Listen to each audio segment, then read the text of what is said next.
Buenas tardes. Muchas gracias, hermano Andy, y muy buenas tardes para todos. Hace varios años no vengo, no porque no me hayan invitado, sino porque no he podido, pero es un enorme privilegio estar de nuevo, siempre un gran gozo estar aquí con mis hermanos queridos, y también con mi hermano Donald. Poco realizamos conferencias juntos, pero también me siento privilegiado, y especialmente hoy que a pesar de ser temas totalmente diferentes, se entrelazan, porque la doctrina bíblica es una, donde quiera y de cualquier faceta que se estudie. Estamos contentos de haber participado en el concilio, el examen del hermano William. No veo al hermano William. Estaba por aquí, sí, está afuera, sí. En Costa Rica las pruebas son más cortas, que anoche 5 horas y media estuvimos. Pero eso es bueno, eso es bueno. Ahorita vamos a analizar un par de pasajes, pero a manera de introducción a mi tema, quiero decir que querían que hablara. Bueno, el material de mi ponencia se encuentra en un folleto que está en la mesa, vale $1. Va a salir algún día como librito con otros apéndices de Clear, pero por ahora tiene un material que no voy a cubrir todo. Quiero tocar solo 2 temas, y lo he intitulado Una breve teología reformada de la iglesia. El hermano José Lam me mandó el título La iglesia triunfante, y cambié el título, no porque la iglesia no sea triunfante. La iglesia es y será triunfante. Sin embargo, puede dar unos malos entendidos. Entonces prefiero un título más humilde, Una breve teología de la iglesia. El tema de la iglesia sigue siendo tan problemático hoy, pero tan necesario hoy como siempre en toda la historia. A través de la historia, desde los primeros tiempos de la iglesia primitiva, los cristianos, la iglesia ha luchado con ajustar su concepto de la iglesia con el concepto bíblico. En los primeros siglos, por ejemplo, los donatistas en el norte de África exigían que los oficiales de la iglesia fueran sin ninguna falta, porque si hallaban falta en ellos, por ejemplo, su bautismo no era válido, y llegó a dividir la iglesia. Se separaron o fueron expulsados. San Agustín luchó con este asunto, y llevó a una ruptura durante un tiempo. Este comienzo fue seguido primero por un movimiento y después otro movimiento que protestaba luego, a través de los siglos, protestaba la mundanalidad del clero, los papas y otro. El movimiento de monasterios, por ejemplo, de Cluny en el siglo X, era un movimiento reformista que buscó reformar la vida monástica y otros aspectos importantes de la iglesia. Los concilios de Letrán, sostenidos entre 1123 y 1517, ojo la fecha, pidieron reformas de la iglesia, reformas necesarias que todo el mundo reconocía que eran necesarias. El último concilio de Letrán es 1517. ¿Qué sucedió ese año? No es casualidad que ese es el año que Martín Lutero, al final de procesos fallidos, inefectivos, pega las 95 tesis a la puerta en Wittenbergo y se estalla lo que conocemos como la Reforma Protestante. Y así ha seguido la historia. Posteriormente, dentro del protestantismo hasta hoy, vemos decadencia y reforma, desvío y restauración, apostasía y renovación de fe. Y el ojo perceptivo del cristiano moderno percibirá este mismo ciclo en acción alrededor del mundo hoy. Hoy. De modo, hermanos, que nunca podemos darnos el lujo de dormir ni dejar de velar. El llamado de Jesucristo, velad y orad. El llamado de Pedro, sed pues sobrios y velad en oración. Estos llamados siguen siendo uno de los llamados más urgentes, más importantes y más descuidados de todo el tiempo.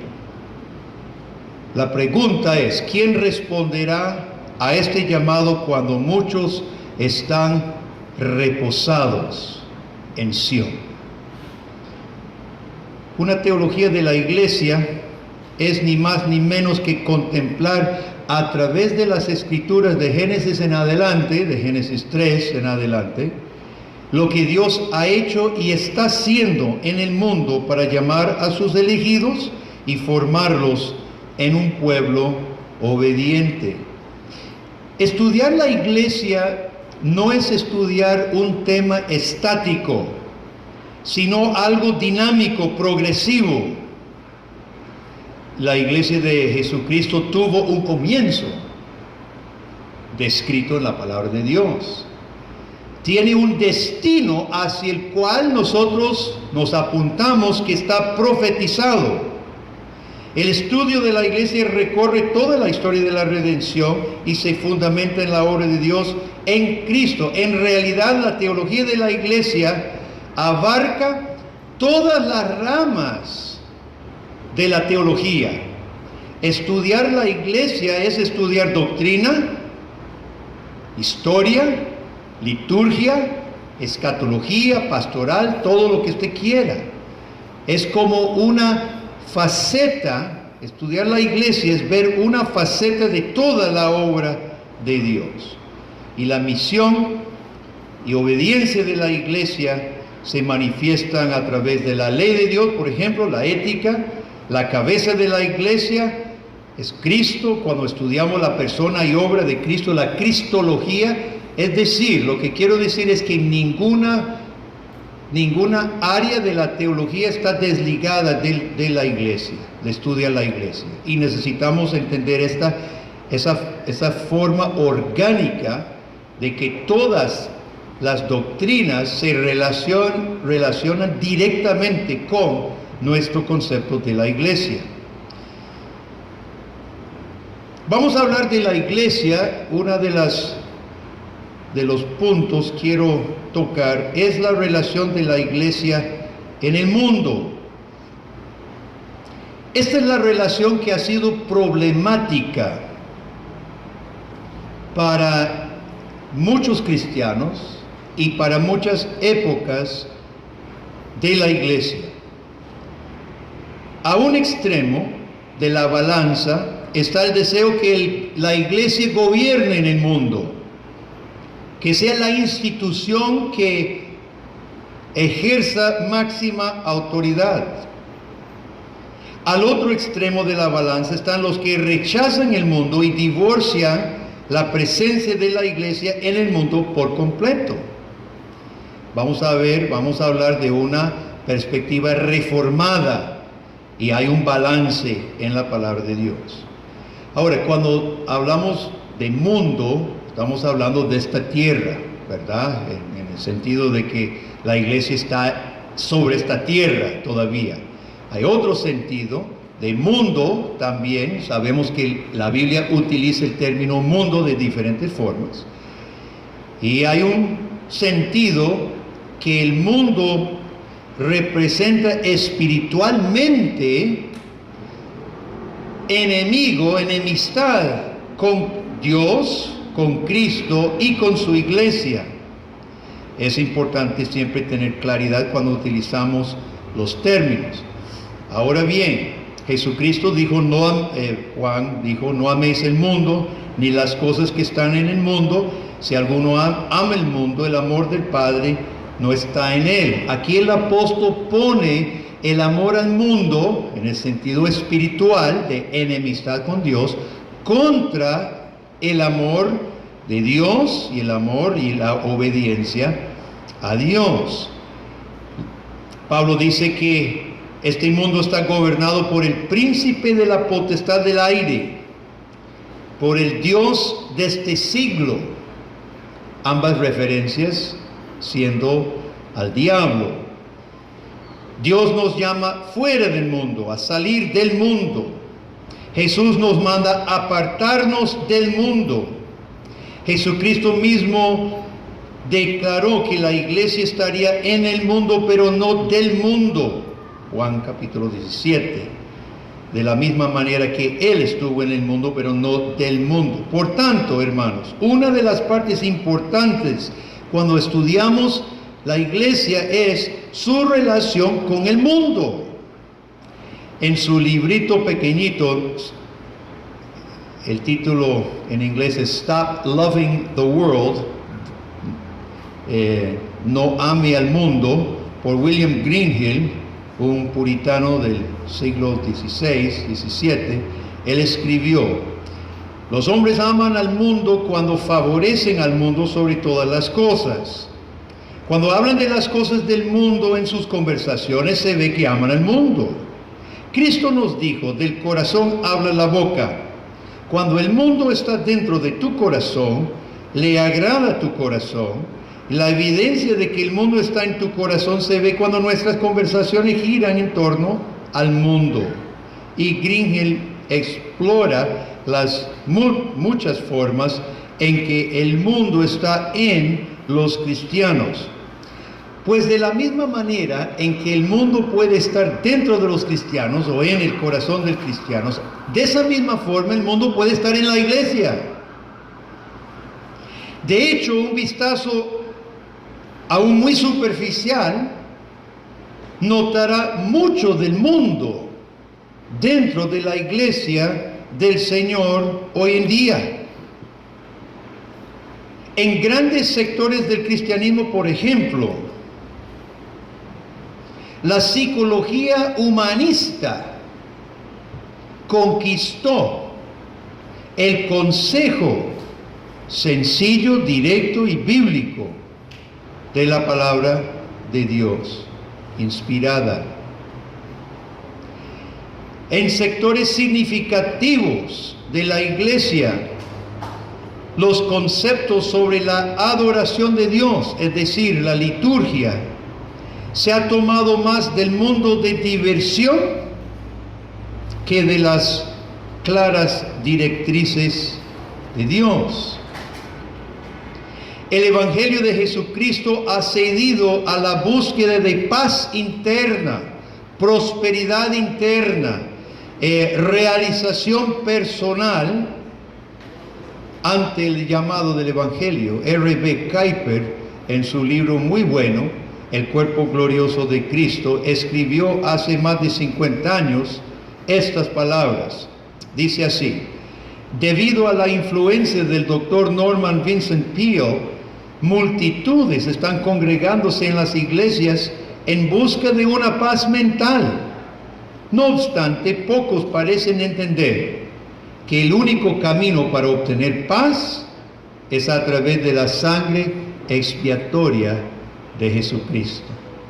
Hace más de medio siglo, este autor, R.B. Kuyper, protesta el hecho de que las personas acudían a la iglesia buscando paz personal, mi paz, mi satisfacción, mi realización, mi sentimiento de tranquilidad, sin darse cuenta que la única paz que puede tener el hombre es primero establecida a través de la sangre expiatoria de Cristo. ¿Y cuál es el problema? El problema no está en las personas que acuden a la iglesia buscando esa paz. El problema son las iglesias ofreciendo una paz falsa. Porque acuden a esas iglesias, porque esas iglesias dan a entender de que esa es la paz que se debe buscar y que se va a dar en el seno de ellas. Finalmente, el acoso del modernismo teológico, o lo que llamamos el liberalismo teológico, sigue viento en popa hoy en día en nuestro medio, convirtiendo la religión en un mero instrumento de ayuda social, entronizando el hombre como salvador del hombre. Entonces, hermanos, miren, debemos ser claros de que hoy en día, en cuanto al concepto de la iglesia, en cuanto a una teología de la iglesia, estamos en medio de un entorno, de una cultura eclesiástica, evangélica, donde hay muchos conceptos que realmente, como espero poder presentar, no se ajustan a los conceptos de la palabra de Dios en cuanto a lo que somos o lo que debemos ser. Así que necesitamos vestirnos de una mentalidad crítica, en sentido positivo, ¿verdad? Para analizar realmente qué dice la palabra de Dios acerca de la iglesia. Y el primer tema que quiero tocar, el primero de los dos, es Jesucristo, cabeza de la iglesia. Todos sabemos que Jesús es cabeza de la iglesia, pero quisiera conversar brevemente con ustedes sobre esta verdad. Las Escrituras enseñan de modo consistente que Jesucristo es y ha sido siempre cabeza de su pueblo. Y la enseñanza es tan contundente que Juan Calvino nos recuerda que aún aparte del pecado, Jesús habría sido cabeza, y es cabeza de los mismos ángeles y de los hombres redimidos por él. Aparte del pecado, Jesús habría sido, porque es mediador entre Dios y el hombre. Si eso es cierto, queridos hermanos, esto tiene gran importancia para los cristianos y para la iglesia en el mundo. Ahora pueden buscar conmigo Colosenses capítulo 2. Yo lo tengo aquí apuntado, así que Colosenses capítulo 2, versículos 9 y 10. Vamos a analizar un par de pasajes que enmarcan esta verdad que estamos enfatizando de que Cristo es cabeza. Colosenses 2, 9, 10 dice así: porque en Él habita corporalmente toda la plenitud de la deidad. Está hablando de Jesús. Y vosotros estáis completos en Él, que es la cabeza de todo principado y potestad. ¿En qué año escribe Pablo estas palabras? Los años 50. ¿Quién es emperador? Nerón. Pablo escribe en el contexto romano, en el contexto de un emperador obsesionado con su poder, obsesionado consigo mismo, de que Cristo es cabeza de todo principado y potestad. Si hay un mensaje revolucionario, este lo fue. Cuando Pablo declara que no es el emperador, no es el César, no es Nerón, sino Jesucristo, quien representa la plenitud de la deidad y cabeza de todo principado y potestad. Anteriormente, en capítulo 1, vea conmigo los versículos 16 en adelante. Porque en Él fueron creadas todas las cosas, está hablando de Cristo, las que hay en el cielo y las que hay en la tierra, visibles e invisibles, sean tronos, sean dominios, sean principados, sean potestades. ¿Qué queda fuera del dominio de Jesús? Nada.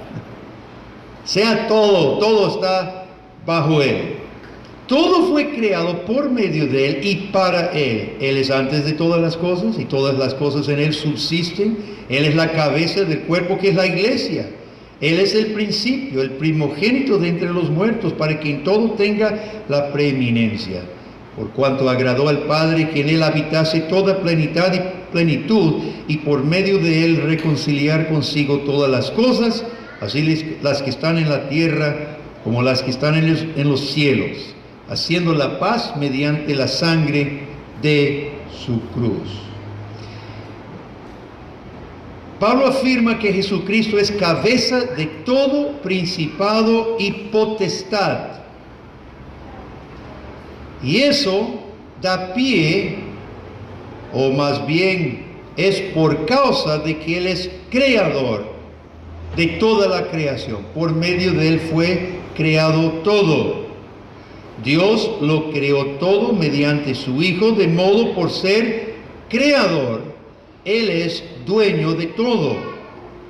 Pero Pablo explica más: por haber muerto y resucitado por su pueblo, Cristo es primogénito de entre los muertos y cabeza especial de su iglesia.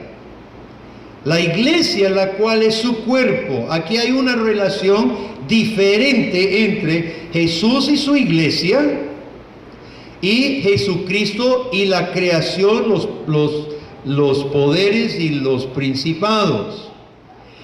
Sin embargo, hermanos, y esto creo que encaja con lo que Donald estaba presentando en otro formato, es importante notar que el Cristo que es cabeza de su iglesia, escuchemos bien, el Cristo que es cabeza de su iglesia es el mismo Cristo que es cabeza de todo. No son dos Cristos. El Cristo que reconocemos como cabeza de la iglesia no es solo cabeza de la iglesia, es cabeza de toda la creación. Inclusive, Pablo dice que toda criatura ha sido reconciliada por Dios, con Dios, por medio de Cristo. Este versículo no significa que todos son salvos. Eso lo sabemos por medio del testimonio claro del resto de las escrituras. No sé si yo entiendo completamente el significado del pasaje. Pienso que significa que Dios retoma la autoridad sobre su creación en Cristo, restablece su autoridad sobre todo en Cristo y proveyendo salvación por medio de su muerte y resurrección para su iglesia. Claramente hay elementos difíciles en la interpretación de este texto, pero dificultades aparte, el testimonio bíblico sí es claro. El que es cabeza de la iglesia es el mismo Señor y cabeza de toda su creación. Por tanto, cuando la iglesia afirma que su cabeza es Cristo, no es un Jesucristo solo para los cristianos. No es un Jesucristo solo para los cristianos. Apocalipsis 1, capítulo 1, versículo 8, subraye la última palabra, si usted tiene Reina Valera, versión 60. Juan escucha la voz de Cristo y fíjese cómo se describe.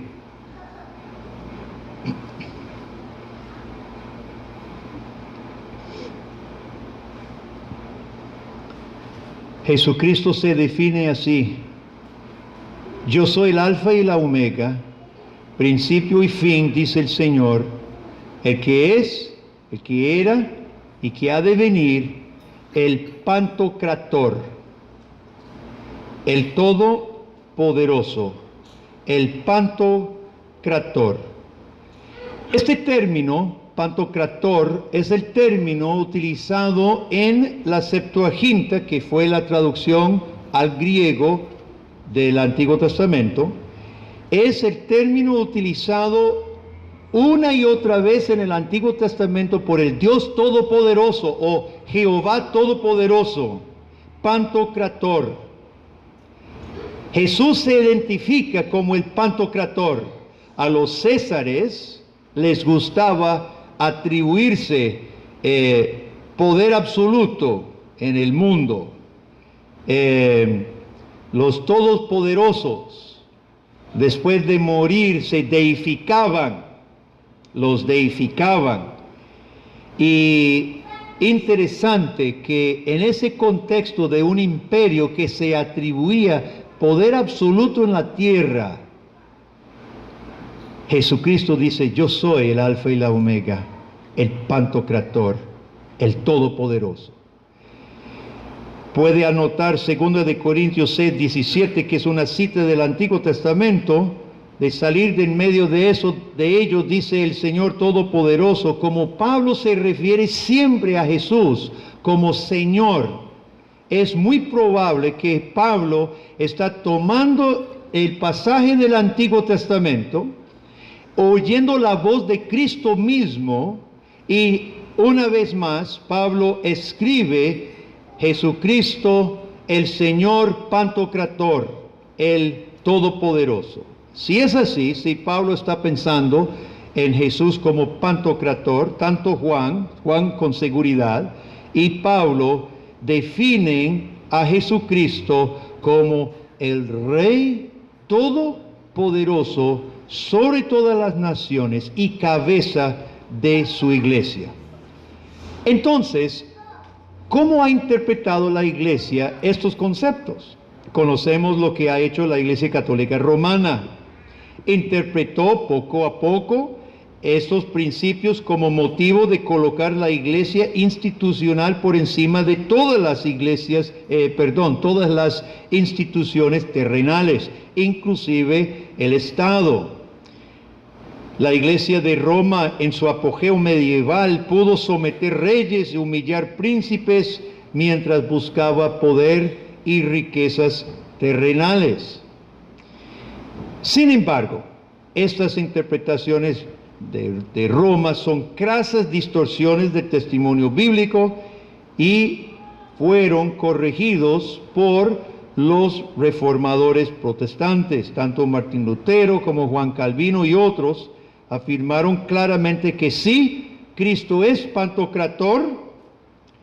Sin embargo, Él es pantocrator, Señor de cielo y tierra.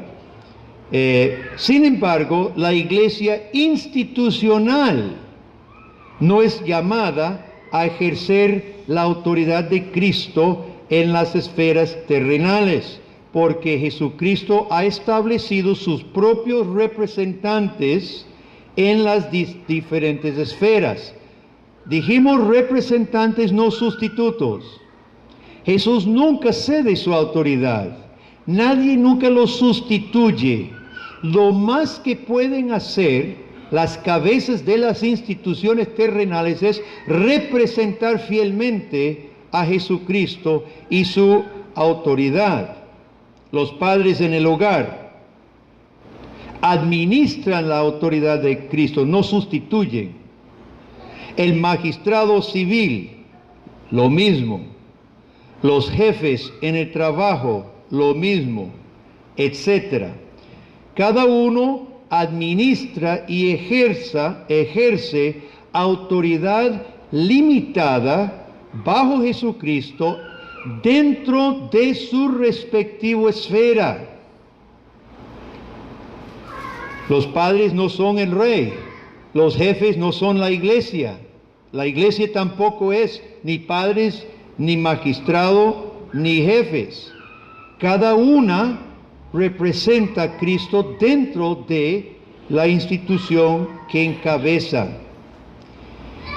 De la misma manera, la iglesia es administrada por Cristo mediante los oficios que Dios ha establecido claramente en la palabra: los pastores, los ancianos y los diáconos. En la iglesia, estos oficiales sirven a la iglesia bajo la autoridad de Jesucristo.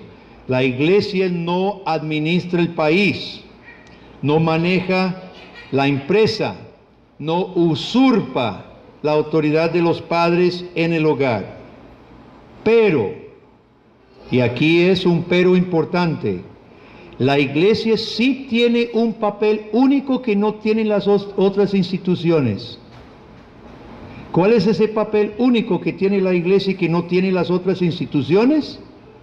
El papel de proclamar a todas las otras instituciones, a todas las otras personas del mundo, a proclamar y declarar que Jesucristo es Pantocrator, porque la iglesia está encargada de la predicación de la palabra de Cristo, quien es cabeza de su mundo. Esa tarea la tiene la iglesia, esa tarea particular y esencial de que Jesucristo es el Pantocrator. Es nuestro deber de decírselo a los demás, a los gobernantes, a los jefes de empresas, a los padres en sus casas.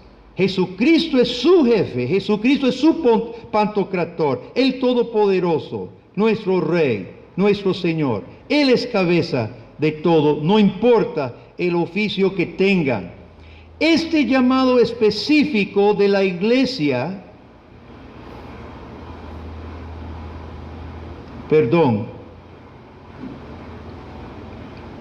este llamado de representar a Cristo o de declarar quién es Jesucristo, no simplemente se practica en nuestras vidas personales como cristianos, sino debemos anunciar al mundo que todos rendirán cuentas. Ustedes recordarán en el Antiguo Testamento, los profetas, nadie quería ser profeta en el Antiguo Testamento, con justa razón. A muchos los mataron y a muchos de los demás ni siquiera les hicieron caso, les hacían la vida imposible. Cuando Dios llamaba a alguien decía, no, yo no, por favor, no. Moisés no quería. Isaías tampoco lo buscaba. Jeremías no quería. En el Antiguo Testamento la tarea del profeta era hablar ante los reyes, hablar ante la sociedad la verdad de Dios, a quién pertenece la vida, a quién pertenece el mundo. En el Nuevo Testamento encontramos el mismo ejemplo de nuestro Señor Jesús, quien dio testimonio fiel delante de todos. Encontramos a Pablo declarando que Jesucristo es Señor. Encontramos a Pedro declarando que Jesucristo es Señor. Encontramos a Juan declarando que Cristo es el Pantocrator. Encontramos a Santiago denunciando a los estafadores y advirtiéndoles del juicio venidero. Nosotros no podemos limitar el que Cristo es Salvador y Señor solamente a nuestra vida personal, sino la iglesia tiene tarea de anunciar al mundo que Jesucristo es cabeza de todo y que todos un día rendirán cuentas delante de Él. Vea conmigo Efesios capítulo 1. Efesios capítulo 1, versículo 20. Antes está describiendo la obra de Cristo, pero vamos a empezar en el versículo 20, porque aquí Pablo afina esto que estamos hablando de la relación entre Cristo y su mundo y Cristo y su iglesia. Dice que el poder de Dios, Efesios 1:20, operó en Cristo, resucitándole de los muertos y sentándole a su diestra en los lugares celestiales, sobre todo principado y autoridad y poder y señorío, y sobre todo nombre que se nombra, no solo en este siglo, sino también en el venidero, y sometió todas las cosas bajo sus pies, y lo dio por cabeza sobre todas las cosas a la iglesia, la cual es su cuerpo, la plenitud de aquel que lo llena, que todo lo llena en todo. Me refiero a esta última frase. Lo dio por cabeza sobre todas las cosas a la iglesia. ¿Cuál es el Cristo que nos ha sido dado, hermanos? El Cristo que es cabeza sobre todas las cosas. No es el Cristo solo cabeza de los cristianos. Aquí Pablo está enfatizando el privilegio increíble que tiene la iglesia. Eso es lo que está diciendo Pablo. Se maravilla. De hecho, en el griego no hay puntuación. Es una frase que sigue, sigue, sigue, sigue. Pablo se emociona y no sé qué tan rápido podía cargar su pluma de tinta, pero no para. Y se emociona con lo que es Jesucristo, la obra de Cristo, las implicaciones de Cristo. Y termina diciendo que Dios nos ha dado a nosotros al Cristo que es cabeza de todas las cosas. Oiga, este hecho de que Cristo es cabeza sobre todas las cosas coloca a la iglesia en un lugar de suma importancia, mi hermano. Somos los que conocemos quién es Jesús. Somos los únicos en el mundo que sabemos qué ha hecho Cristo, quién es Cristo y qué va a hacer Jesucristo. Ve que Pablo, yo creo que Pablo, la meta es inspirar a los cristianos en Éfeso y a todos con la grandeza de la encomienda que nosotros tenemos en el Evangelio de Jesucristo. ¿Quién es este nombre que anunciamos? ¿Quién es este Salvador y Señor a quien predicamos? Es el que ha sido hecho cabeza de todas las cosas y dada a la iglesia. Las implicaciones de esta enseñanza bíblica, hermano, en cuanto a la soberanía de Cristo son varias. Quisiera mencionar algunos. Juan Calvino resume 4. Dice Calvino, ante todo, el primer fundamento es la elección de Dios, que no puede fallar si no es que su eterna providencia ha desaparecido. La importancia de este primer fundamento no puede enfatizarse suficientemente, hermanos. Si la naturaleza de la iglesia descansa sobre cualquier otra cosa que no sea la soberanía de Dios, la elección soberana de Di,os se desvía por completo nuestro concepto de la misma iglesia. Pero si partimos del plan eterno de Dios, entonces nosotros estaremos preparados para comprender la naturaleza de la iglesia, que es revelada en la palabra de aquel que lo planificó, lo ejecutó y completará su propia obra. La perspectiva de Calvino no tenemos tiempo de ahondarnos muchísimo. Yo quisiera un poquito más de luz aquí. No puede haber más luz aquí. No.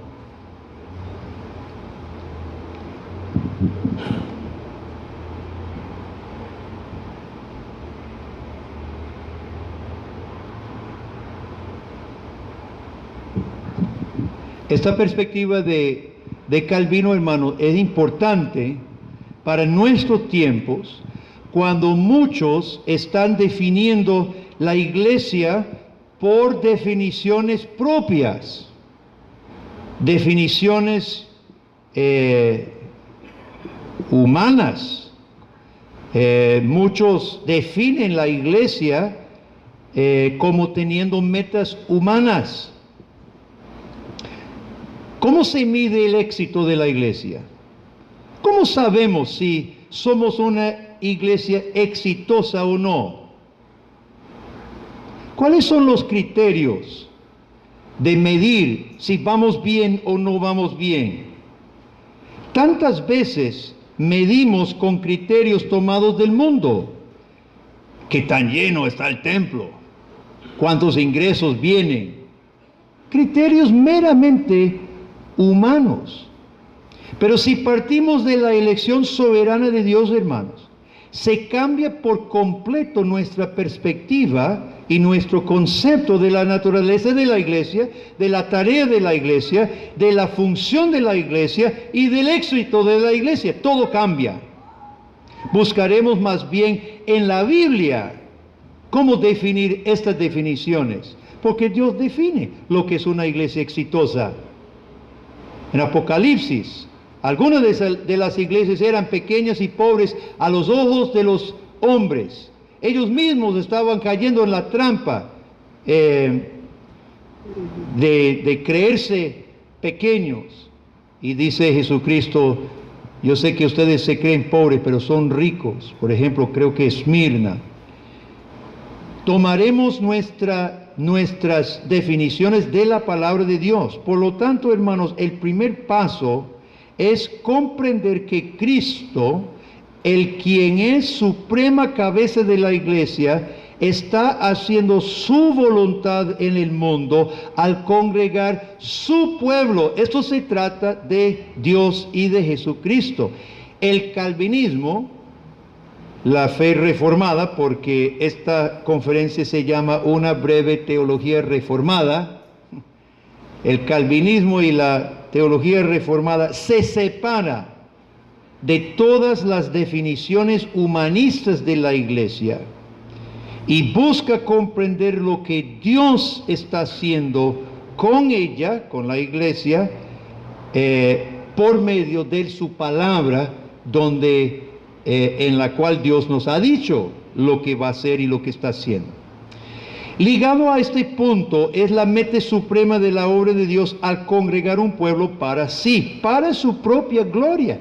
¿Qué tan necesario es esto en nuestro tiempo, donde demasiadas veces se escucha en las iglesias que todo este asunto de la religión se trata de mí? No es nuevo. Desde Pelagio, en los años 350, Pelagio hablaba de que el hombre era imagen de Dios, criatura de Dios con dignidad, y que el pecado era simplemente equivocaciones voluntarias. No es nada nuevo. Hoy está muy fuerte el mensaje, tú puedes, todo se trata de ti. Sin embargo, en la palabra de Dios, Dios remacha desde el puro principio. En Deuteronomio capítulo 7, Dios dijo, no vayan a pensar de que los he redimido porque ustedes fueran gran cosa. De hecho, eran los más insignificantes de la tierra. Sépalo, los estoy salvando porque yo hice una promesa y los he amado, nada más. Deuteronomio 7, lo puede buscar. Y una y otra vez en Isaías 48 dice Dios, por mí, por amor de mí mismo lo haré, para que no sea mancillado mi nombre y mi honra no la daré a otro. Hermanos, es importante comprender este punto si vamos a ser cristianos obedientes y si vamos a comprender nuestro papel y nuestro valor y tarea en el plan de Dios. Es necesario comprender el carácter totalmente teocéntrico de la iglesia. La iglesia fue planeada por Dios, es establecida por Dios y existe para Dios y para su gloria. Cuando comprendemos esto y aceptamos esto, hermanos, cambiará por completo tus actitudes. Cambia por completo sus acciones. La teología pelagiana y arminiana ha traído una confusión increíble para nuestro tiempo sobre la naturaleza y la meta de la iglesia. Muchísimas personas hoy creen que la meta de la iglesia tiene que ver con nuestro éxito, con nuestra prosperidad, con algún asunto mío. Ahora, es gran cosa que Dios libere un ser humano pecador del infierno. Eso es gran cosa. Pero eso no es todo. Eso está dentro de un contexto de tu Creador, que tiene propósitos suyos. y muestra su amor y su gracia para con pecadores, incorporándonos una vez más, cosa que no merecíamos, cosa que ni siquiera queríamos. Es que no queríamos. Y Dios en su misericordia elige y salva a su iglesia, tomándonos como socios. Qué lindas esas palabras cuando Dios se manifieste el amigo de Abraham, el amigo de Dios. A David, un hombre según el corazón de Dios. Qué increíble que Dios tome pecadores y nos vuelva a incorporar en sus planes gloriosos. La historia, tanto bíblica como extra bíblica, nos enseña que cualquier beneficio que Dios derrama sobre los hombres es por su misericordia para que el pueblo de Dios le glorifique. Esto, hermanos, nos va a dar mucha firmeza, y el segundo punto que Calvino nota es que nuestra confianza como miembros de la iglesia está relacionada con la firmeza de Cristo, quien no permitirá que sus fieles sean arrancados de él, ni que sus miembros sean despedazados. La fe en un Dios soberano que está haciendo las cosas soberanamente para su gloria, y si estamos en manos de ese Dios, hermanos, el calvinismo, como ninguna otra corriente cristiana, infundió confianza. La confianza de estar en manos de un Cristo quien es cabeza firme. El calvinismo promovió como ninguno más el consuelo, la confianza. Si nuestra fe está puesta en el Dios que elige y llama eficazmente, podemos tener la seguridad que el que comenzó la buena obra en nosotros, la perfeccionará hasta el día de Cristo. Como miembros de su cuerpo, la iglesia puede enfrentar cualquier oposición en el mundo con absoluta confianza, porque el cristiano sabe con certeza que su destino eterno está en Cristo Jesús. Este ideal, hermanos, llegó a excesos en la iglesia primitiva. Algunos buscaban el martirio. Tanto era su confianza en Dios que querían ser mártires. Dios no está llamando a nadie que busque el martirio. No es tan difícil en el mundo en que vivimos ahora buscar el martirio. Me gusta el banner que tienen puesto en su iglesia porque es cierto.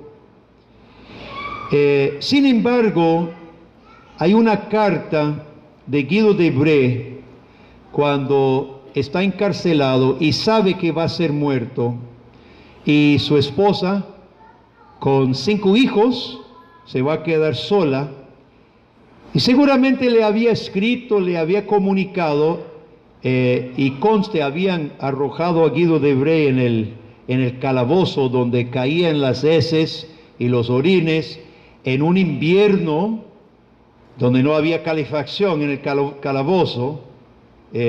Sufrió sin quejarse, sufrió incomodidad humana espantosa. Y tenemos su última carta a su esposa, en donde dice a Catarina, básicamente resumiendo, dice: amor, no se aflija, no se aflija. Dios nos dio 7 años juntos, gocémonos por el tiempo. Le recuerde que cuando se casaron ella sabía que él era predicador del evangelio. Estamos hablando de los años 1550, 60, persecución en los Países Bajos. Dice: recuerde que cuando tú te casaste conmigo sabíamos que esto podría suceder. Así que le recuerda humanamente del acuerdo que tenían. Y termina diciendo: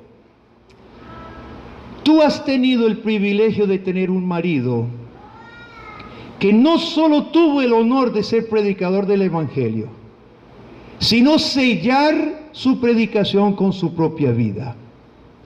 Nos veremos en el cielo. Básicamente así termina. Esa es la confianza de un calvinista, por decirlo así, de un cristiano, que está reposado. La carta no parece una carta de un hombre enfrentando la hoguera de ahí a poco. La horca, lo colgaron. De ahí a poco. No pareciera. Está reposado. Está gozoso en medio de aflicción horrible. Pero es eso que estamos hablando, hermanos, y es el valor que nosotros necesitamos hoy en día frente a todo lo que está pasando. Alguien dijo, no me acuerdo qué fue la cita, que prefiere enfrentar a 1000 soldados antes que un solo calvinista convencido que está haciendo la voluntad de Dios. Porque entre los 1000 soldados es posible que algunos teman y corran, pero un calvinista convencido que está haciendo la voluntad de Dios da su vida. ¿Por qué? Porque sabe que está en manos de Jesucristo. Esta fe falta hoy en día, mi hermano. Esta convicción. En parte nuestros países están en las condiciones en que están por falta de cristianos inamovibles. En Costa Rica tenemos un 25% supuestamente de protestantes. Solo un 8% se congrega. Y si fuera cierto, el incremento de 10%, 12%, hoy 25% de ateos, espantosamente alto, hermanos. No existiría. Costa Rica hoy presenta 25% de los no religiosos, los que no se identifican con ninguna religión. 25%. Yo no sé si Uruguay tiene una población un porcentaje tan alto, que es un país con constitución no religiosa, ¿verdad? Entonces, hermanos, mire, estamos hablando de cosas vitales cuando afirmamos que Jesucristo realmente es nuestra cabeza firme. En tercer lugar, Juan Calvino señala una tercera certeza. Dice, también estamos ciertos de que mientras permanecemos en el seno de la iglesia, la verdad permanece en nosotros. Yo trato este tema más ampliamente en el resto del folleto, en este folleto, más adelante. Así que no vamos a ahondar tanto en esto, hermanos. Pero es parte central del concepto bíblico y reformado de la iglesia de que la verdad de Dios es confesada, proclamada y vivida dentro del seno de la iglesia. Demasiado dentro, inclusive, hablemos de la iglesia evangélica, demasiado el individualismo moderno ha permeado mi opinión. Me tiene que respetar, no importa lo que yo diga, lo que yo sienta, lo que yo piense. Esa idea de lo que andan diciendo los no cristianos, también andan diciendo los cristianos. Esta actitud individualista combinado por una perspectiva antihistórica. ¿Cuántos cristianos nunca han escuchado del credo de Nicea, por ejemplo, que definió la relación trinitaria y de Jesucristo? Los otros credos históricos, el mismo credo apostólico, piensan que eso es un asunto, católico romano, que ningún protestante debería repetir. Todas estas ideas, hermanos, han contribuido al abismal descuido de esta idea de la verdad bíblica, que dentro del seno de la iglesia es donde practicamos, confesamos y afirmamos la verdad. Todas las confesiones reformadas afirman que fuera de la iglesia no hay salvación. Fuera de la iglesia, normalmente, bajo circunstancias normales, si somos personas saludables, normales, fuera de la iglesia no podemos permanecer fuera de la iglesia. ¿Cuántos hoy rechazan esa verdad? ¿Cuántos pastores hoy ni creen esto? Un montón. Yo le puedo contestar mi pregunta. No es casualidad la cantidad de diversas doctrinas y prácticas en la iglesia, en el mundo evangélico, entre los que desprecian la necesidad de la iglesia e ignoran su historia. En los peores casos hoy se ha exaltado al ungido, al profeta, el apóstol, el ungido, en lugar de la iglesia, el lugar que debe ocupar la iglesia.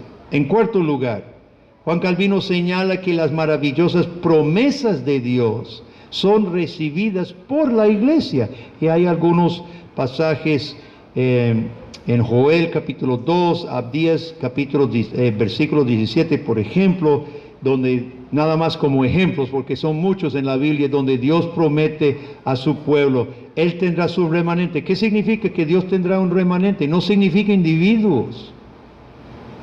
Que las promesas de Dios son para su pueblo. Entonces, hermanos, miren, aquí toda enseñanza bíblica sobre la iglesia está en el contexto de la soberanía de Dios, la obra soberana de Dios y el mediador completo que es Jesucristo. Jesús fue revelado en el Antiguo Testamento bajo diferentes manifestaciones, tanto los tipos como el ángel de Jehová, como otras maneras, y en el Nuevo Testamento viene en persona y lo conocemos plenamente, su persona y su obra mediante el testimonio bíblico. Entonces, hermanos, mire, la Biblia no nos deja solamente una explicación de la naturaleza y la realidad de la iglesia como cuerpo de Cristo, sino nos presenta las implicaciones dinámicas de afirmar y recibir por fe a Cristo. La convicción, la gloria para Dios, el consuelo de pertenecer a Él, el valor que podemos y debemos tener como cristianos. La palabra de Dios no solo nos presenta quién es Dios, ¿verdad? Su poder, su soberanía, sino nos da las implicaciones de estas cosas, como nosotros podemos y debemos. Entonces, hermanos, mire, quisiera hablar de, creo que son 3 implicaciones de tener a Cristo como cabeza de la iglesia. El hecho de que la iglesia tiene una cabeza y no muchas, significa una unidad fundamental. Los términos bíblicos para la iglesia representan diversidad en unidad. Pueblo es un término singular, pero representa muchos en un solo pueblo. Familia de Dios. Escuchen, todos los términos son términos singulares que representan una pluralidad, pero en uno. Rebaño, templo, casa, con muchos ladrillos, piedras, cuerpo, con muchos miembros, siendo un cuerpo. Nosotros, siendo muchos, tenemos una cabeza, Jesucristo, que significa que todo cristiano está bajo una sola autoridad. Siendo que Jesús administra su iglesia por una misma palabra, las Escrituras, las implicaciones, hermanos, es que la iglesia de Jesús en sus diferentes manifestaciones debería ser una sola, en sentir, en amor. No vamos a ser una sola organización por costumbres, por idiomas, por lugares geográficos. Sin embargo, debe haber una unidad. Pienso que con demasiada frecuencia nos contentamos y en otras ocasiones fomentamos la división, la carne. Yo soy historiador, cuando uno estudia la historia, inclusive de los reformados, de los presbiterianos, uno a la luz de la historia dice, no era necesaria esa división. Algunas veces sí fue necesario salir de corrupción, y en otras ocasiones la historia puede juzgar que no era necesaria una pelea en que la carne humana, ¿verdad?, se apoderó de siervo de Dios y llevó a rupturas.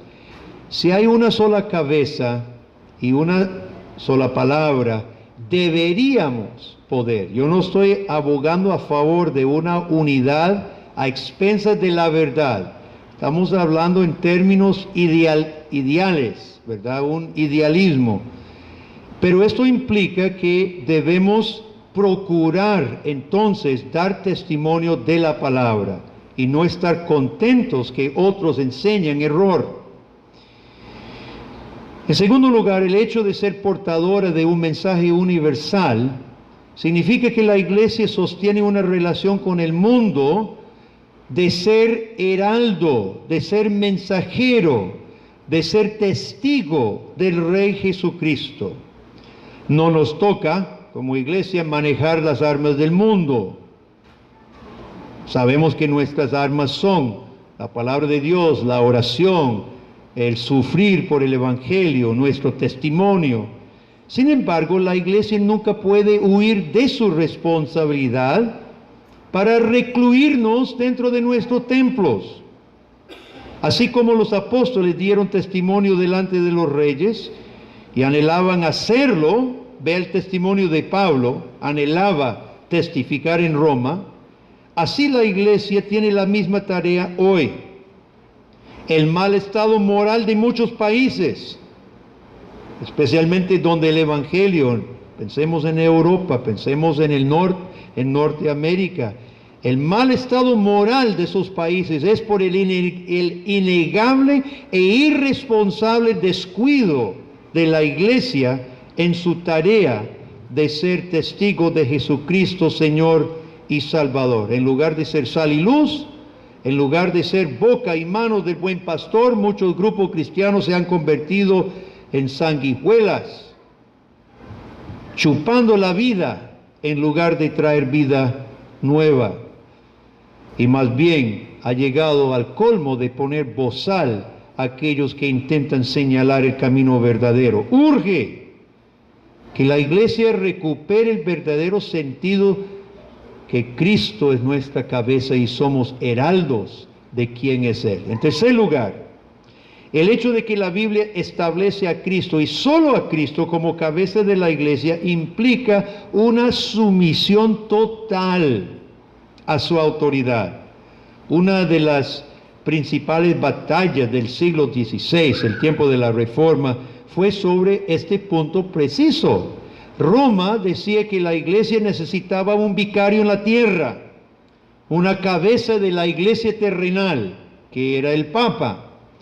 Juan Calvino respondió que Jesús no necesita que ningún hombre ocupe su lugar porque Jesucristo está muy presente.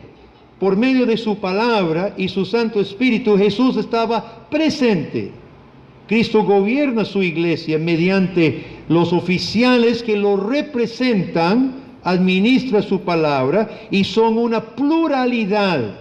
No hay ninguna cabeza única en la tierra, una pluralidad representando el Espíritu Santo dado a toda su iglesia, y así Cristo gobierna y administra su iglesia. Colocar a un papa sobre la iglesia levanta dos cabezas y hace un monstruo en la tierra, una confusión absoluta. Tristemente sabemos que en el mundo evangélico, hoy muchos no comprenden lo que pasó en la Reforma Protestante.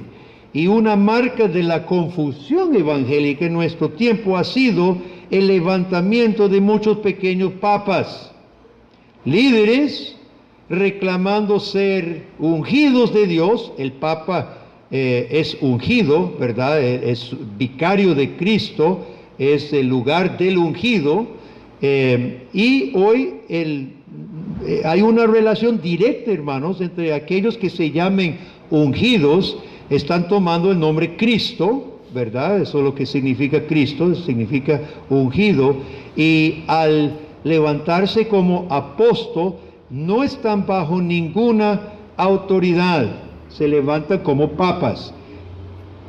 La acusación de los católicos de que los evangélicos reclaman contra el papa, pero levantaron más papas de lo que tiene la Iglesia Católica, tiene justificación.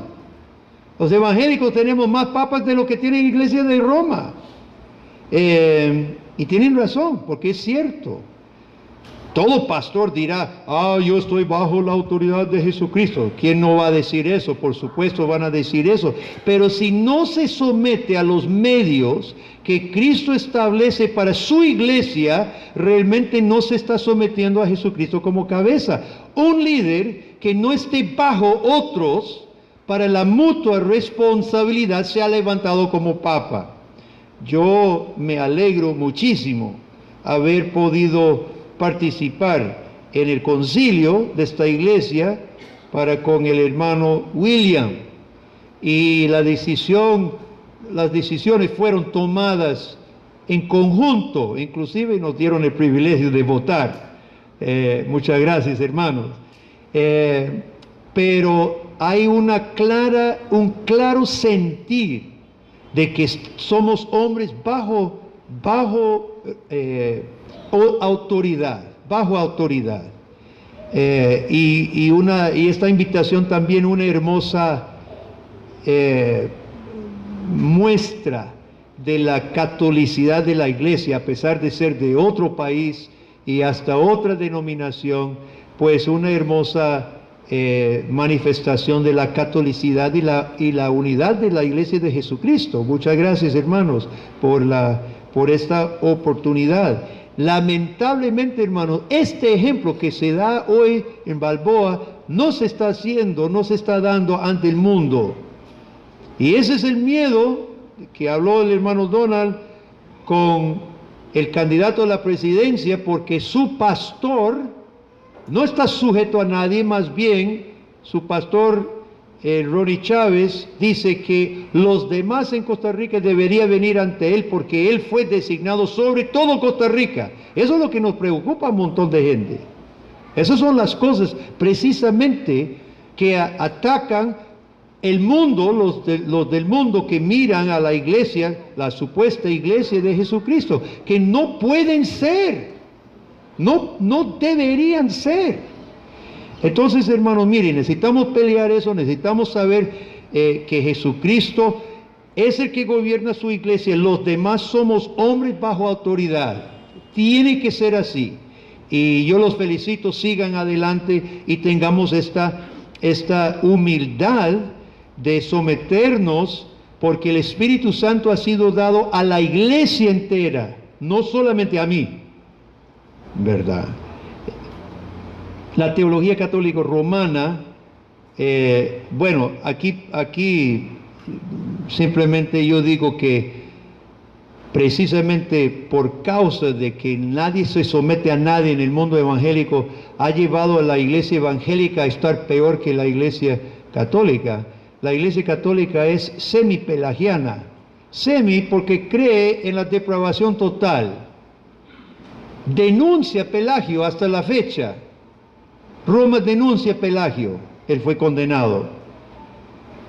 Ahora, como es típico de la teología romanista, quitan con una mano lo que dieron con la otra, ¿verdad? Es muy clásico de la teología católica romana. afirman la depravación total. ¿Y dónde es su semipelagianismo? ¿Dónde muere la depravación total? Algunos que fueron católicos, en el bautismo. En el bautismo es cancelada la depravación, el pecado original. Y de ahí el semipelagianismo, la iglesia otorgando gracia y el individuo poniendo de su parte a través de fe y obras, ¿verdad? Entonces es semipelagiana. Pero hay mucha iglesia evangélica que no son semipelagianas, son puramente pelagianas. La Iglesia Católica ha cambiado su forma de hablar de la autoridad de la Biblia. Antes hablaba de dos fuentes, la tradición de la Iglesia y la Biblia. Desde Vaticano II dice, no, es una sola fuente en dos vertientes. Ellos están tratando de afirmar ante el protestantismo que ellos creen una sola fuente, pero como dije, toman con una mano lo que dan con la otra, termina siendo igual, las dos vertientes, ¿verdad? Sin embargo, y los reformadores dijeron, no, solo las escrituras, ¿verdad? Sola escritura. Pero ¿qué pasa en las iglesias evangélicas? No solamente dicen que tienen la Biblia, no solamente tienen sus tradiciones humanas que han inventado, sino tienen revelaciones directas cada domingo. Ni Roma pretende eso. Entonces, hermanos, mire, yo a muchos no les gusta lo que yo digo y me critican por decir Roma es mejor que mucha iglesia evangélica.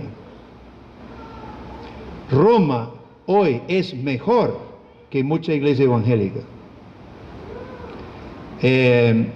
Y nosotros le decimos hermano a cualquiera que se presente como hermano. Pero la misma Biblia dice que no debemos tan ingenuamente practicar eso. Entonces, el punto, hermanos, es que el mismo movimiento evangélico ha albergado un sector dentro de sí, especialmente en los últimos tiempos, totalmente antagónico, totalmente anti todo lo que representa el evangelio que fue recuperado en la Reforma Protestante.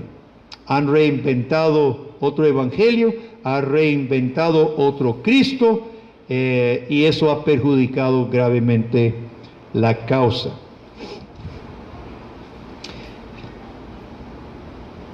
La iglesia como baluarte de la verdad. Voy a ser muy breve porque ya, ¿cuándo empezamos? Bueno, tenemos tiempito todavía, ¿verdad? ¿Cuánto más tiempo tenemos? Un poquito más. Yo no sé si hay preguntas o comentarios. ¿No estamos tomando preguntas o comentarios? No, ok. Entonces, permítame hablar brevemente sobre la iglesia como baluarte de la verdad. El tema es una breve teología de la iglesia. Hay otros temas en el folleto, no los estoy tocando todos, pero quisiera hablar de la iglesia como baluarte de la verdad. Nuestros tiempos son tiempos relativistas, subjetivistas. Dentro de nuestras iglesias, hermano, yo soy pastor hace 33 años, he lidiado con muchísimas situaciones y inclusive cristianos de muchos años son capaces de salir es que es mi opinión. Un cristiano que supuestamente sirve al que es la verdad, aquel es la verdad, todavía somos tentados y caemos en la trampa de decir, yo soy la verdad, es que es mi opinión y mi opinión, todos tienen que someterse a mi opinión. A veces yo nada más me muevo la cabeza y le digo, hermano, ¿cómo es posible que usted haya dicho esto después de tantos años de conocer la verdad? Y sigue sucediendo porque es tan fuerte el bombardeo del mundo.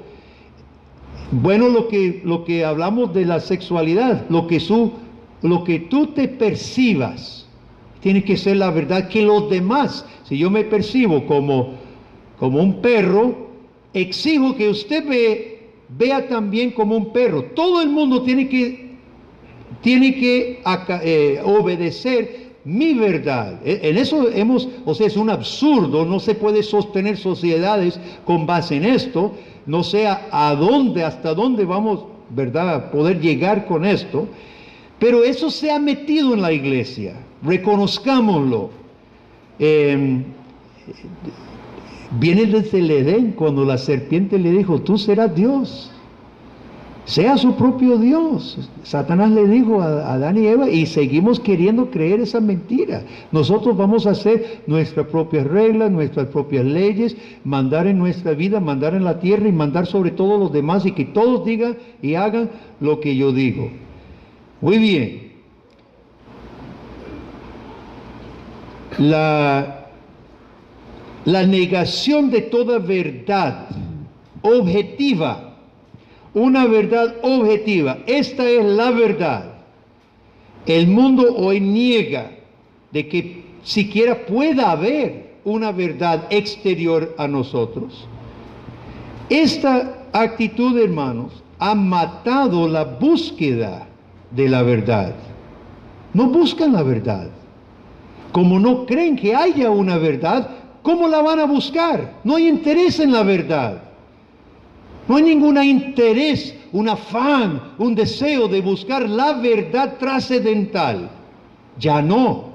El hombre moderno vive para hoy, mañana todo puede cambiar, inclusive su verdad puede cambiar mañana. Ahora, interesantemente, junto con la desaparición de la verdad, se ha desaparecido el concepto de la mentira también. Si no hay verdad, no hay mentiras. Solamente opiniones divergentes, interpretaciones personales. Y esto lo estamos viviendo desde los altos niveles de la política hasta los niños en la escuela, que no tienen ningún problema con copiar. Mentir no crea ninguna molestia de conciencia en lo absoluto. Repito, para muchos, muchísimos, dentro de nuestros templos también, mentir no crea ninguna molestia de conciencia en lo absoluto. Todo esto es de preocuparse grandemente, porque la Biblia nos enseña que todos los problemas del mundo comenzaron con una mentira. Es la mentira, hermano, que nos metió en el problema en que estamos. Y todos los problemas del mundo siguen siendo causados por creer la mentira. Pablo comenta las raíces de este mundo que leímos en Romanos, cuando dice Pablo, cambiaron la verdad de Dios por la mentira, y adoraron y sirvieron la criatura en lugar del Creador, que es bendito por los siglos de los siglos. Romanos 1:25. Y este texto clave arroja luz sobre el origen del mal en nuestro mundo.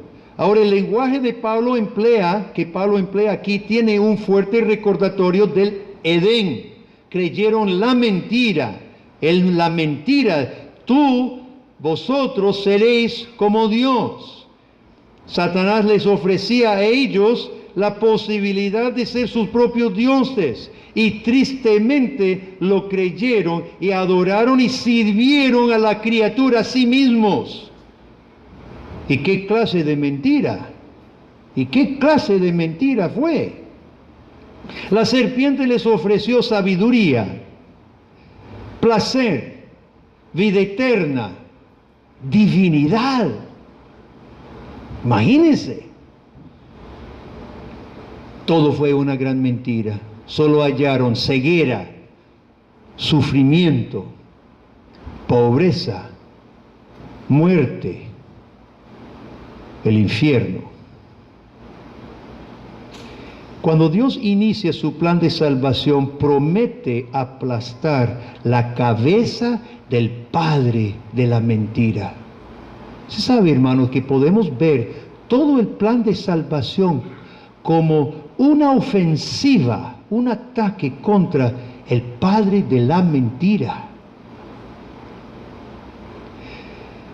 Eso significa, entre otras cosas, que la salvación significa el restablecimiento de la verdad en este mundo. No puede haber salvación sin aplastar la mentira y exaltar la verdad.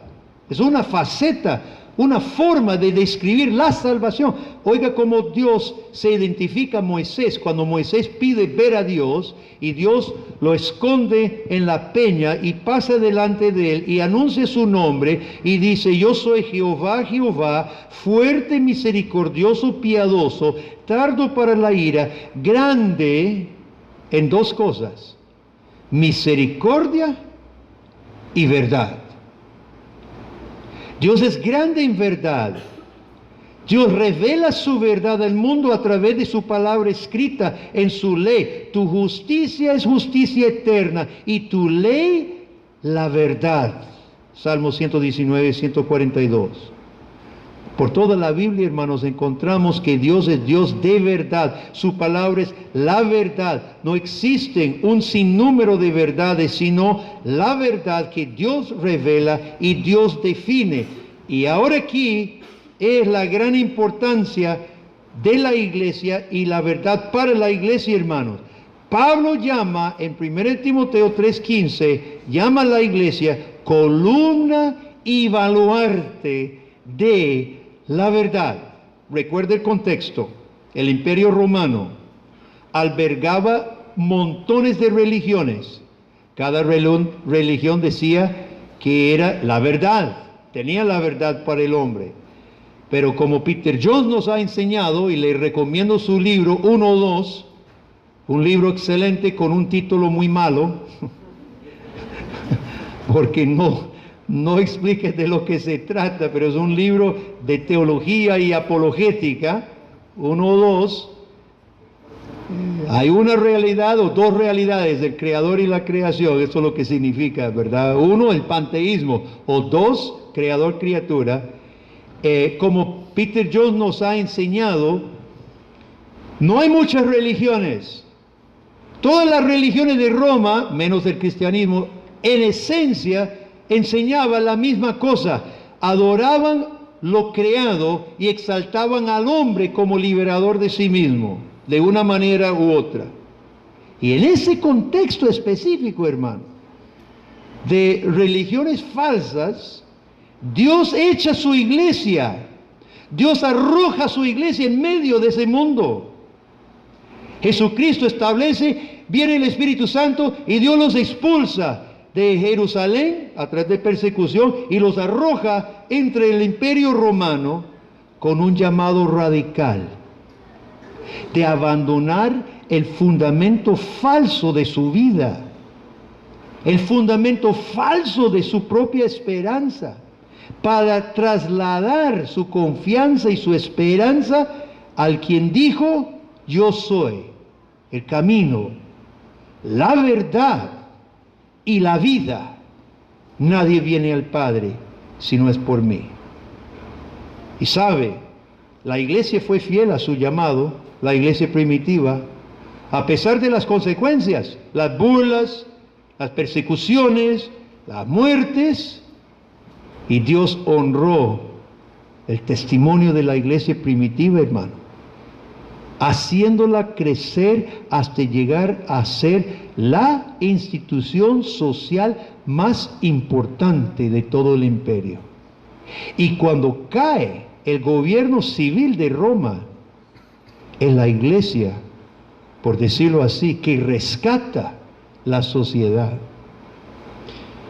Con demasiada frecuencia hoy los cristianos se dejan enmarañar con las meras opiniones y actitudes relativistas del mundo.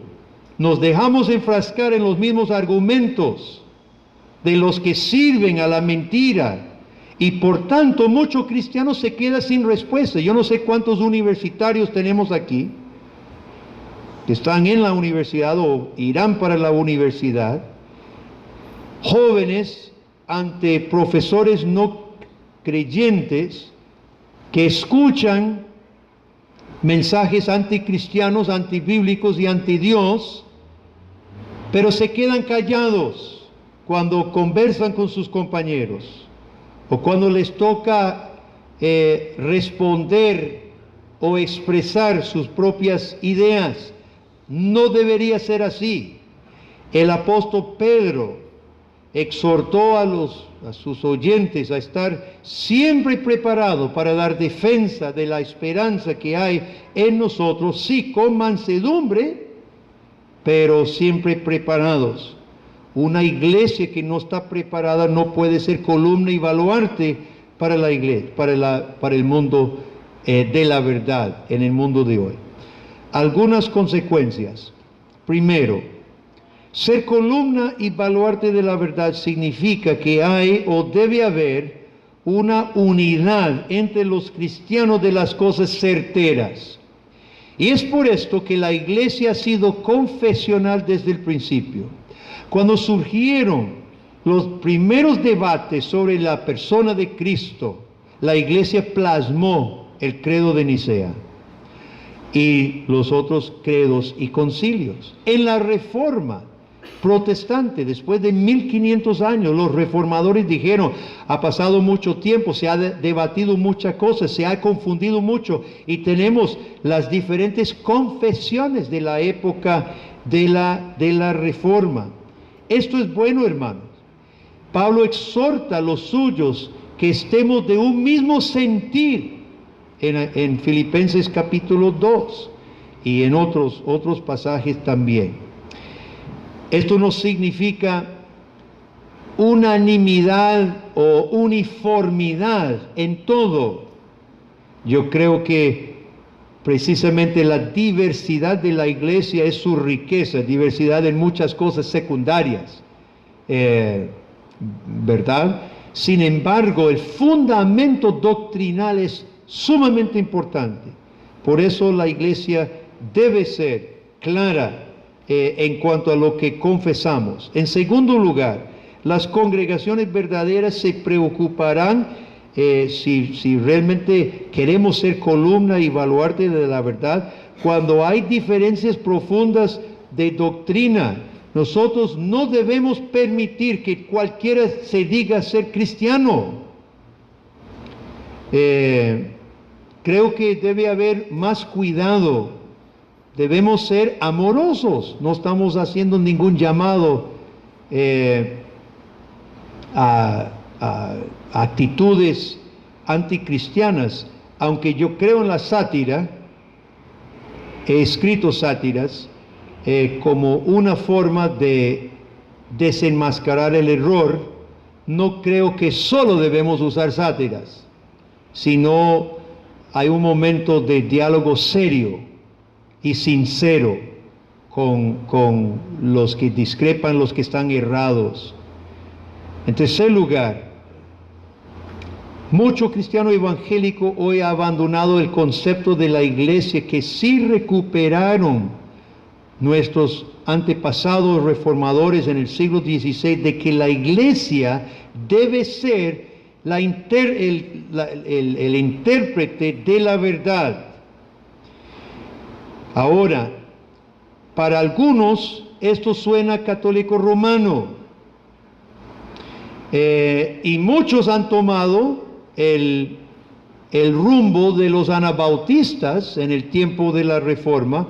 El peor caso fue el Juan de Leyden en los 1500. Él se proclamó profeta, iluminado, fue a la ciudad de Münster, junto con otros líderes, hicieron una revuelta anabautista, rechazando toda autoridad, tanto civil como eclesiástica, echaron a los católicos y instituyeron una teocracia. Juan de Leyden, se dice, se casó con 13 mujeres, imitando los patriarcas Antiguo Testamento, me imagino, o recibiendo revelaciones de Dios como José Smith, y terminó en un debacle.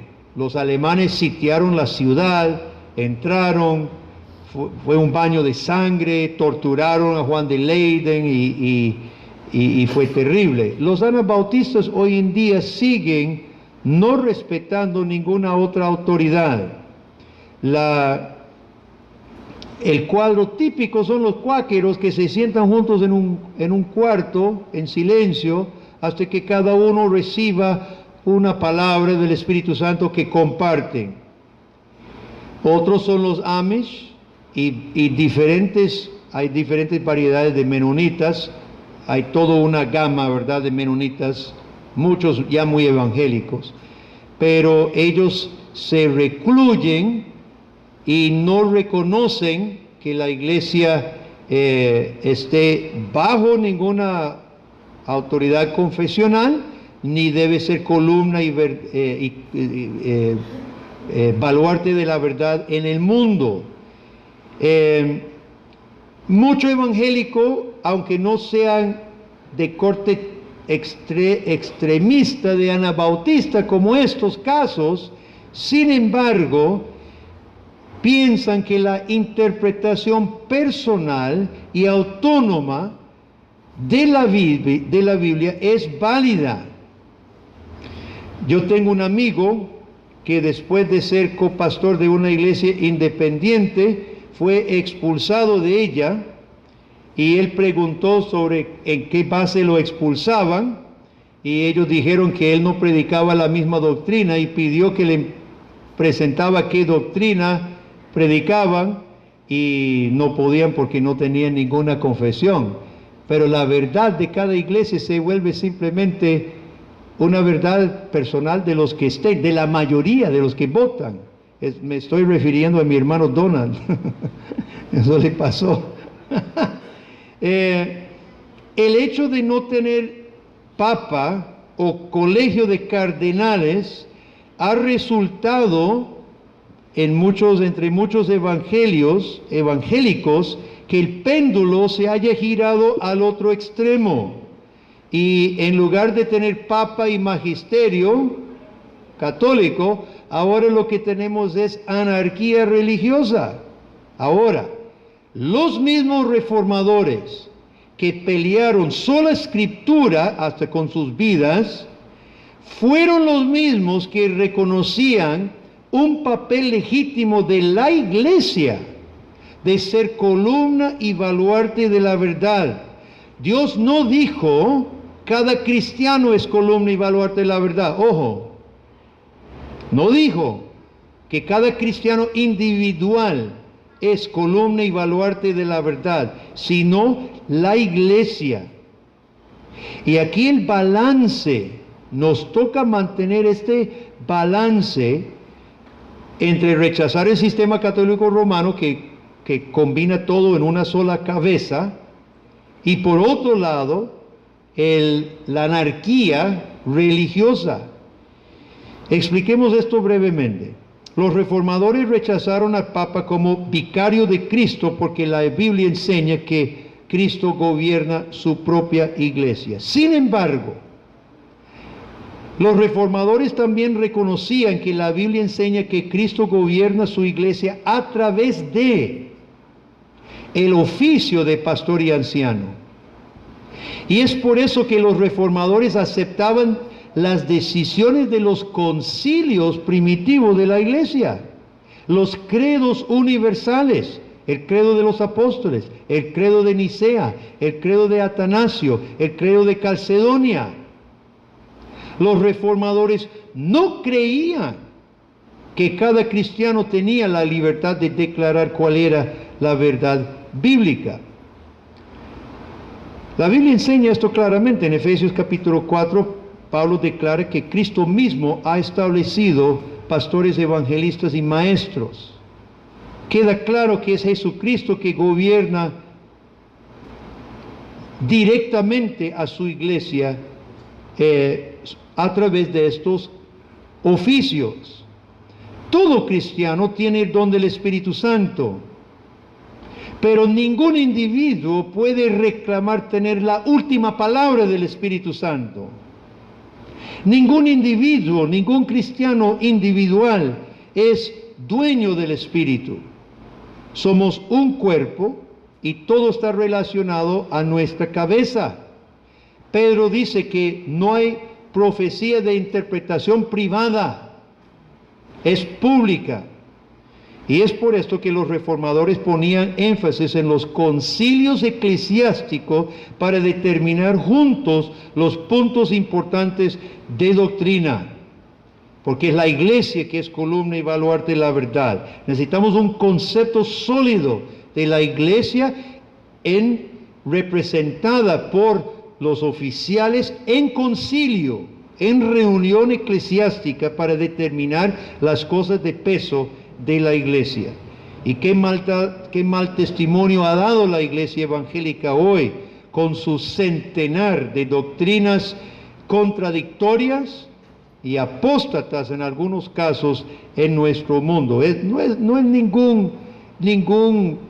No debe ser ninguna sorpresa, hermanos, para nosotros de que las personas del mundo, especialmente posibles académicos, la gente culta, preparada, no debe ser sorpresa que desprecie la iglesia evangélica, que no ha dado una presentación coherente de la enseñanza bíblica. Todas dicen cosas diferentes, hacen cosas diferentes, pero muy diferentes.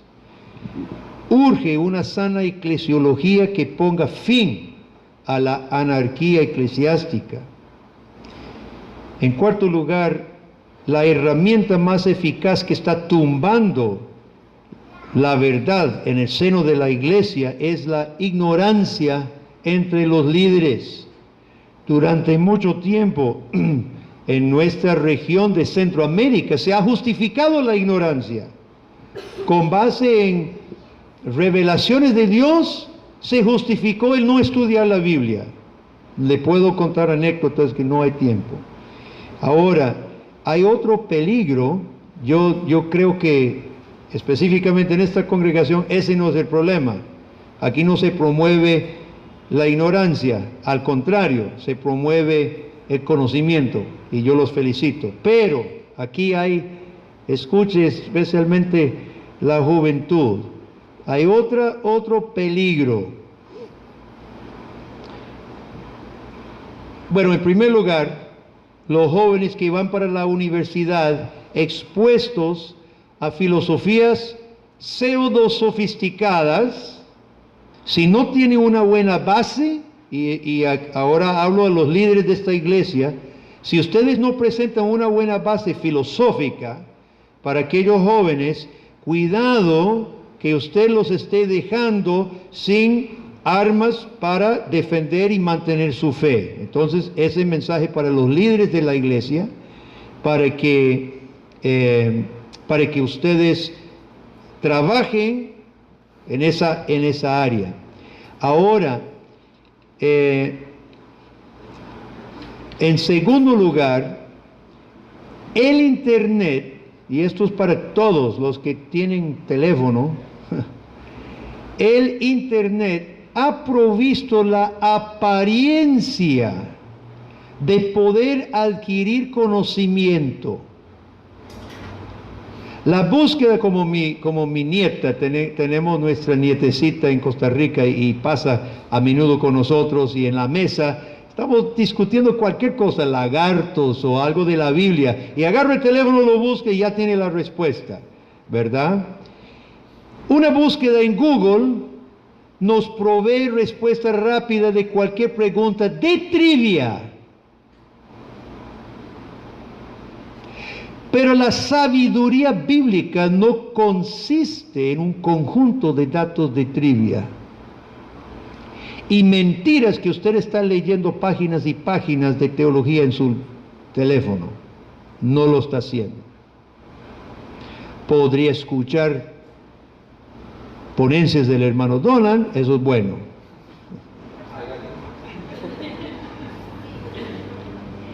Pero con todo y internet, hermanos, más y más líderes de la iglesia están leyendo menos y menos.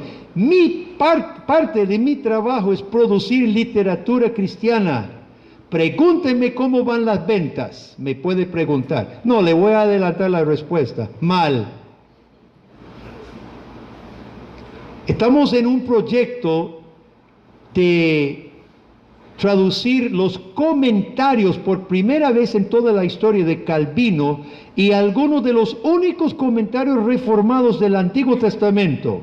Y allá tenemos bodegas llenas de los comentarios. Los mismos pastores y de iglesias reformadas, en países donde hay iglesias grandes, denominaciones grandes, no estoy hablando de Panamá en este momento, desde que aquí la obra está agarrando impulso todavía, pero no están leyendo mucho pastor. Ahí andan sus teléfonos. Yo no sé si están buscando motivo de sermón con sus teléfonos, pero yo pienso que una amenaza a que la iglesia sea columna y baluarte de la verdad es una ignorancia, pero disfrazada, porque podemos buscar rápidamente cositas. Entonces hasta podemos presentarnos, buscamos rápidamente Atanasio y damos la fecha de su nacimiento y de su muerte y su lugar donde nació, y parezco erudito, un término en griego, y realmente mi conocimiento, mi compromiso con la verdad no es muy profundo. Esto para mí, hermanos, representa una amenaza a que la iglesia realmente se profundice en el estudio, la comprensión, la asimilación de la verdad. La cultura del internet puede estar matando realmente la capacidad de razonar.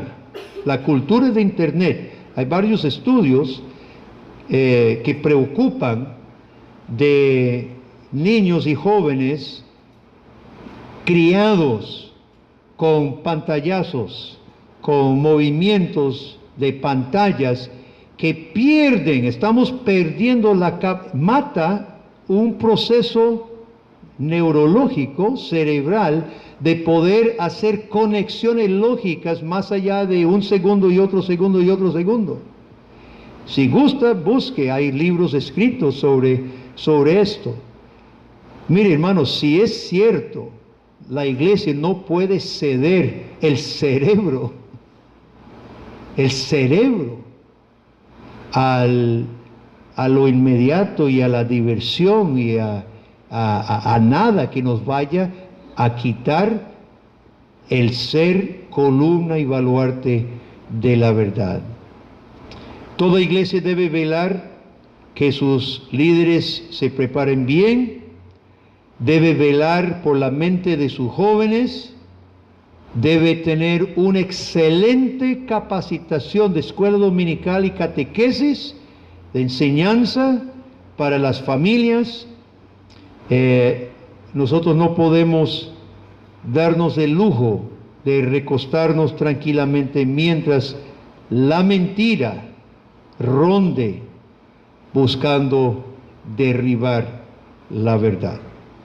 Cristo como cabeza, la iglesia como columna y baluarte de la verdad. Dos temas de esta breve serie sobre una teología breve de la iglesia. Muchas gracias. Vamos a orar.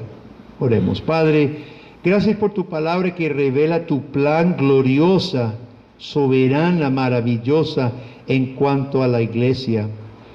Padre, nos maravillamos que tenemos a Cristo como nuestra cabeza, el que es soberano Señor, creador de todo, nuestra cabeza, nuestro Salvador, nuestro Pantocrator.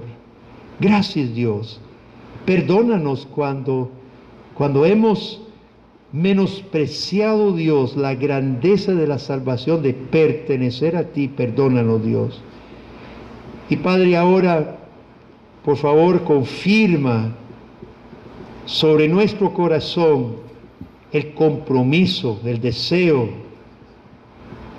de ser columna y baluarte de tu verdad, heraldos, testigos del que es la verdad y que ha revelado la verdad. Ayúdanos, bendice esta congregación, Dios, bendice a todo hermano, hermana aquí que representa alguna otra iglesia también, oh Dios, bendice tu iglesia aquí en Panamá, Centroamérica y alrededor del mundo, Señor.